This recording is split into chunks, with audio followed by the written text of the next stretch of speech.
Hi, Virgo rising sign. It is your weekly forecast starting on 8th of June until 14th of June. So this week is a quite a massive logistical, public, and social turning point in your life. Uranus and Urania are kind of sparking up in your 10th house, the house of career, public status, professional visibility, while that spectacular Venus-Jupiter conjunction creates an absolute jackpot of luck, community support, financial abundance in that 11th house. Meanwhile, Uranus creates kind of a critical evolutionary bottleneck across your first and seventh house axis, forcing you to break free from relationship codependency and stand firmly in your raw, independent authority.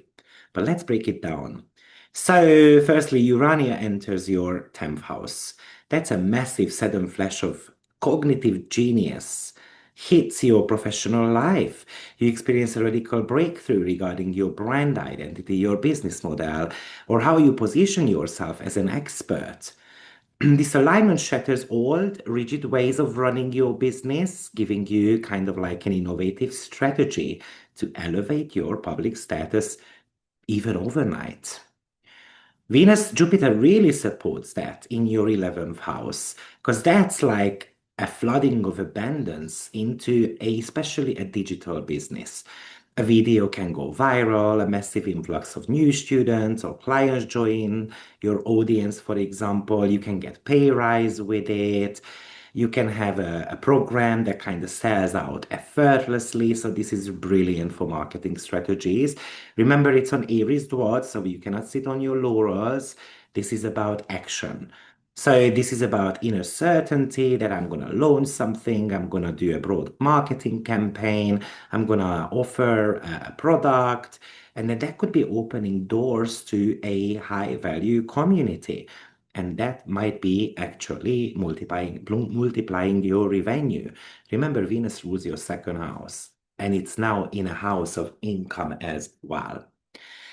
Saturn Palasatine makes a conjunction in your 12th house, and it's being squared by Mercury.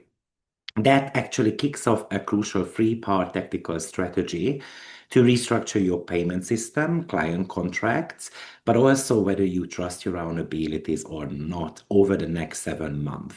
This is about logic to build bulletproof rules for your business, for your finances, but Mercury squaring it from the 11th house means there's a bit of a crowd noise. There's a lot of question coming from your fans, from your friends, and so forth.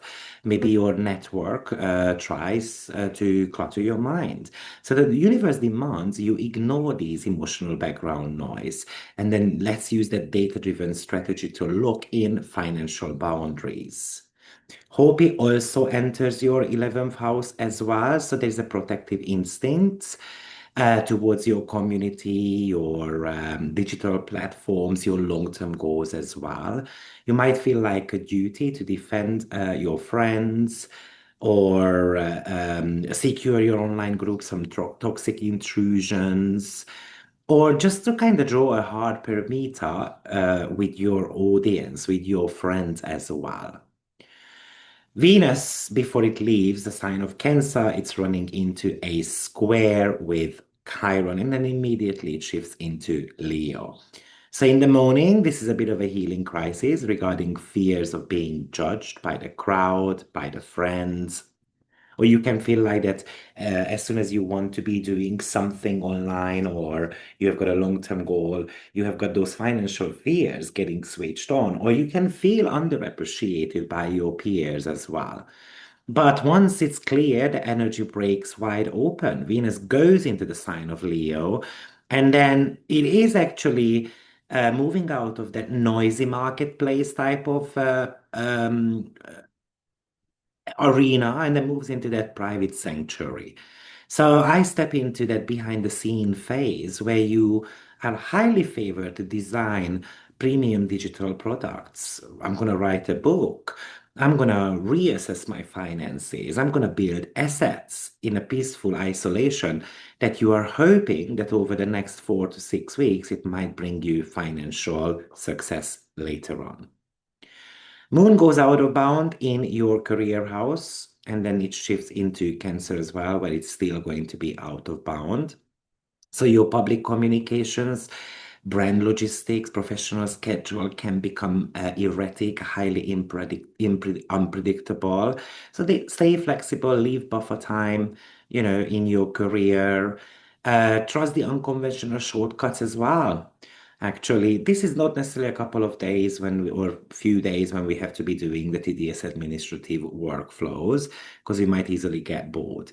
This could also give you plenty of ideas of how to boost the system or how to boost your career, or simply you want to be walking out of a job. But the major topic of the week is Uranus squaring the nodes. And that's a crossroad between how you show up for others and how your raw independent authority or self-reliance work. And it's getting triggered entirely through that sudden shift at the highest level of your career and your brand.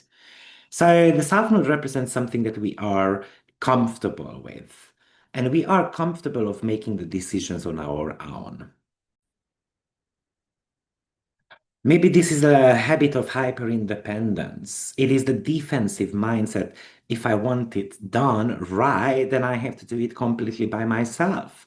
So you are micromanaging potentially every single detail, refusing to let anyone else into your professional space because you are afraid they will mess up something. But Uranus hits that right from the 10th house of career. So the sudden shift occurs, such as an unexpected public opportunity, a sudden spike in your visibility, or a massive pivot in your business model. This is a disruption, a deliberate cosmic setup to smash your isolated way of working. Imagine that you're going to have to hire an assistant. You're going to have to trust them better because you are kind of like overloaded. You can no longer afford to carry the entire workload on your own shoulders. So you are forced to choose the seventh house north node. The universe is demanding that you stop hiding out in that hyper independence, in that criticism, and learn the art of kind of like strategic partnership. So you are being pushed to delegate, to interact, to trust a core collaborator, to build professional alliances that allow your brand to scale. Your public legacy cannot grow further through manual solo labor. Of course, this could also indicate some certain type of shifts, of course, in your relationship department as well. The 10th house is about officiality. So we have to be making a decision in our relationships, whether we want to go official or we want to go separate ways. So what's the next step? What we are going to be upgrading in our partnership as well. Um, so it could also talk to you about that you want to walk out of a contractual agreement. Or maybe you realize that solo business structures are actually limiting your growth. So this week is about opening the doors to people, opening the doors to collaboration, because somehow your career is demanding growth. It's about treating clients in a different way, but it's also about letting go of the need for total control. You come up with some systems that work, but others might be coming up with systems that also work. Are they better or not? So it's about open-mindedness. It's definitely about you having to be on a stage. And surely that Saturn Palasatine wants you to build a very structured financial system, and potentially it is even looking into ways of making passive income. So good luck. Thank you for watching. Don't forget to hit the like and the subscribe button, or you can share the video with others as well. And I will see you in my next forecast. Take care. Bye-bye.